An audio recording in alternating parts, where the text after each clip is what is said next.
I still can't figure out whether or not this is about characters from the United Kingdom or I have no idea.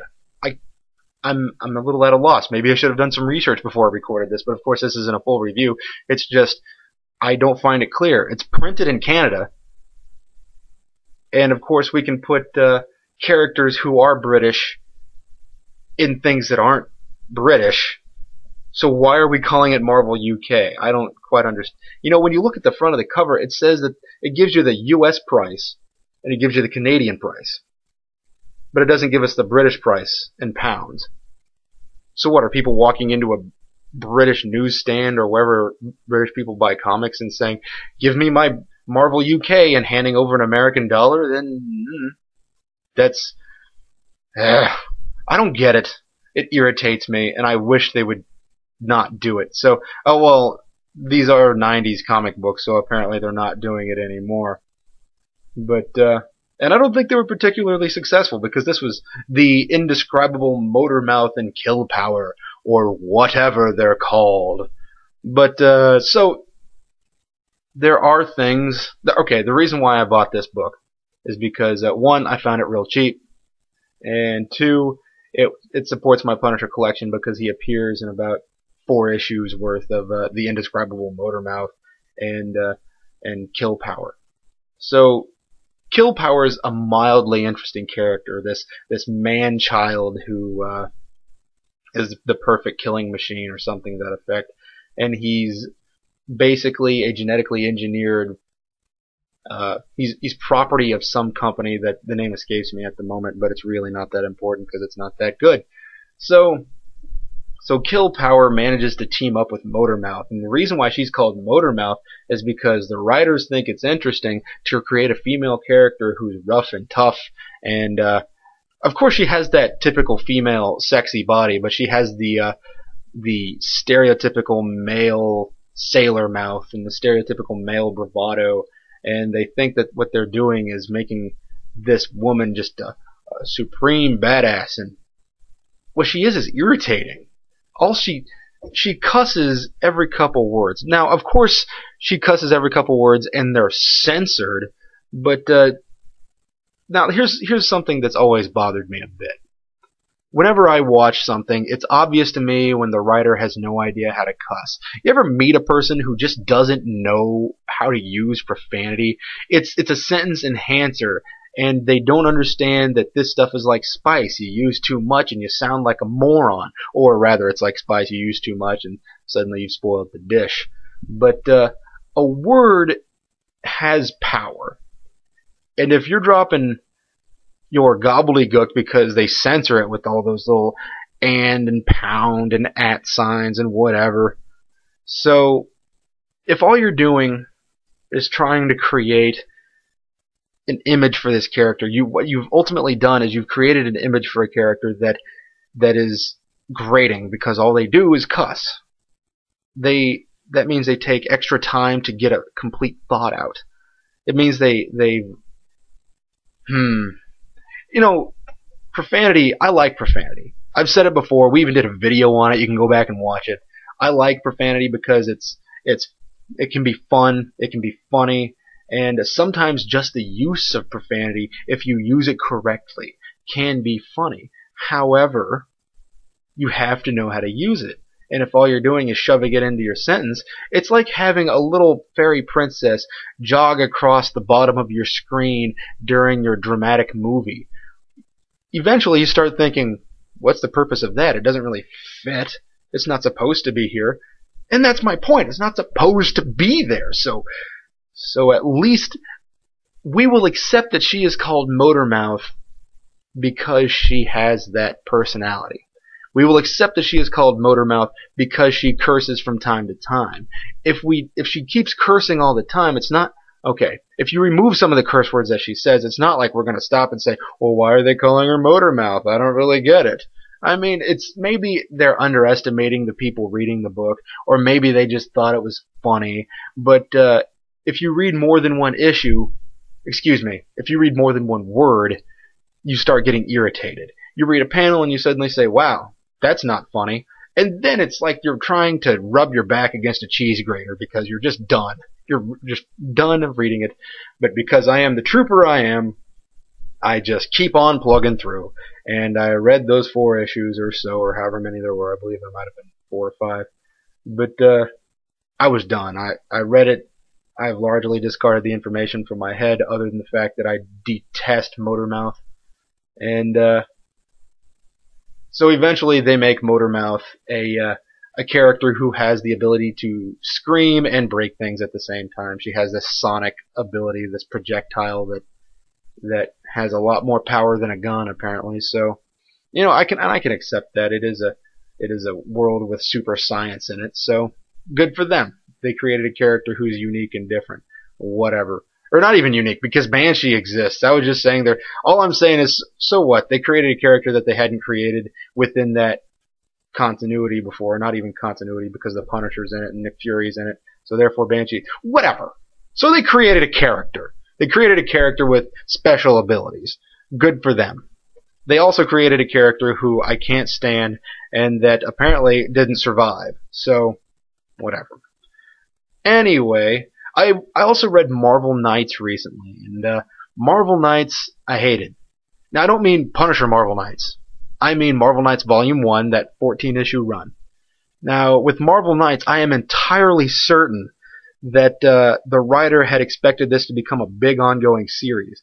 And the guy really doesn't understand how the Punisher fits into the Marvel Universe. Now, that's what I find interesting about Marvel Knights Volume 1, is that the entire universe has no idea how to accept the Punisher into it.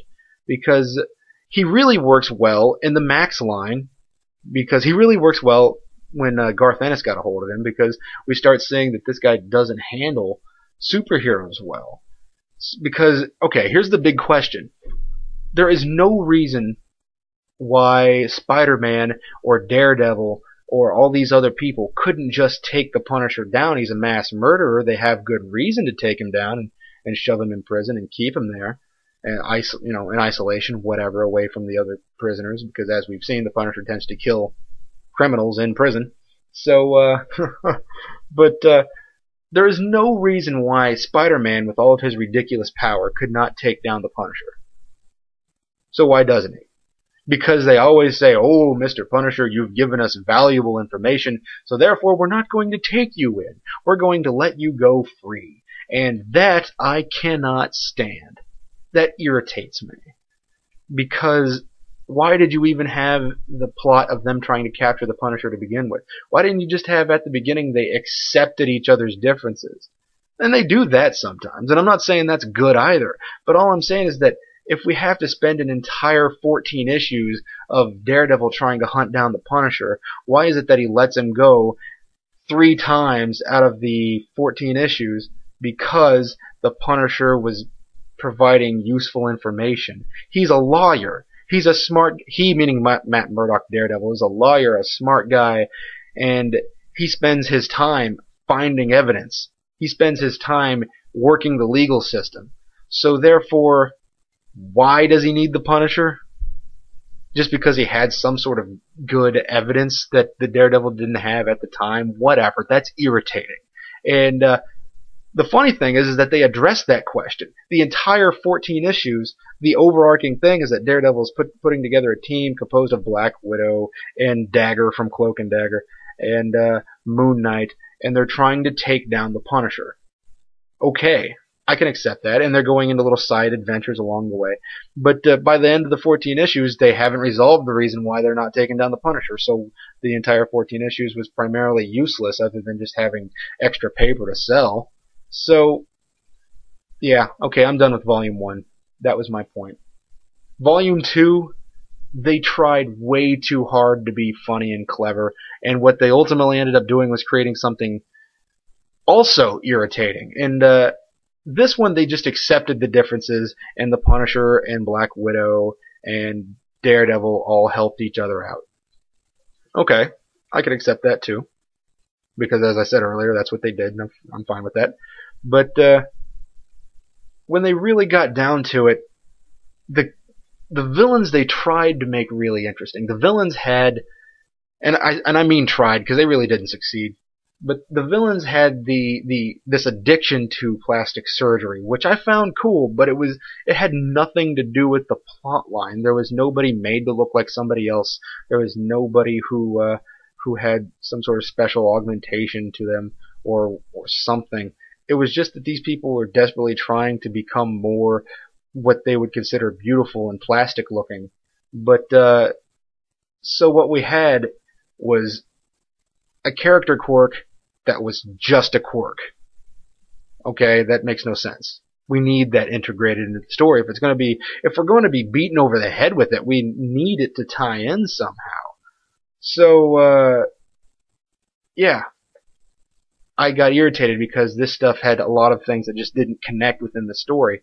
And, they tried to be funny and clever with, like, there was a judge in the story that they called Judge Reinhold, and that's, that would be funny, but the tone of the book really isn't supposed to be funny. So they have Judge Reinhold, and the two main villains in the book are named Marco and Polo, and that's not funny to me. And, okay, I'm done with that too. Now I'm going to move on to something that I didn't get to touch on during the Scott Pilgrim review. I've been listening to the soundtrack a ridiculous amount. I'm just really liking the soundtrack, and for those of you who don't know, the music by Crash and the Boys and music by the Sex Bombs was written by Beck, and they have some alternate performances on an extended soundtrack by Beck, and called Beck. That was dumb, but I can't get enough of this stuff. Now, I think my favorite song on the album is by Metric,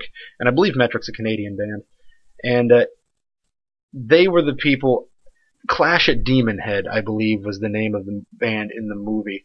Apparently, the singer's garb and such in the comic book, I believe, was patterned after the lead singer from Metric. So, Metric released a song that's not on an album yet, or, well, now it is. It's on the Scott Pilgrim soundtrack, but it wasn't on an album beforehand. It was just released on their Facebook page. And that song was Black Sheep, which appeared in the movie. And that song's fantastic. I've been listening to a little bit of Black Sheep. I've been listening to a little bit of Metric, and they're okay. They're worth looking into. But I've also been looking into Beck a little bit. He's okay. He's worth looking into. But the soundtrack, I think, is just solid. It's a great music choice, and that's one of the reasons that I think the movie came together. If they just had the normal, what you would probably consider they would have put on screen, things like emo or something, the movie would have been irritating to the nth degree. Yes, they did a lot of clever stuff, but the music was such a big part of that. If it hadn't been good, why would I have sat there and watched it? I wouldn't want to do that. So, the music... I'm not a music type of guy. Well, I love music. Of course, everybody loves music, and we all have our favorites. But I can't really sit here and speak intelligently about the music itself, saying the rhythms and all this stuff. But the style of music, this sort of garage band, punk-ish style. Of course, it's not punk. It's sort of refined, so therefore it's not punk. But it does have that.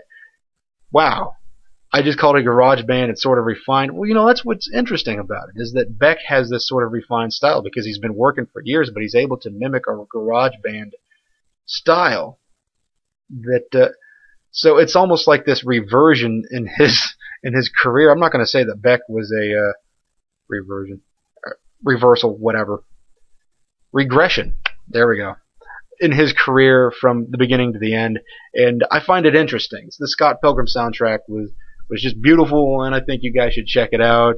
It's extremely listenable music, except I do not like the original score of Scott Pilgrim. That one is pretty much only good for video game music, and no, I can't get behind that. But seriously, guys, check it out. And thanks for listening to Vince's blog. I'm almost out of time for a 30-minute one, but that's the stuff I've been listening to and looking at recently. So thank you guys, and we'll see you next time.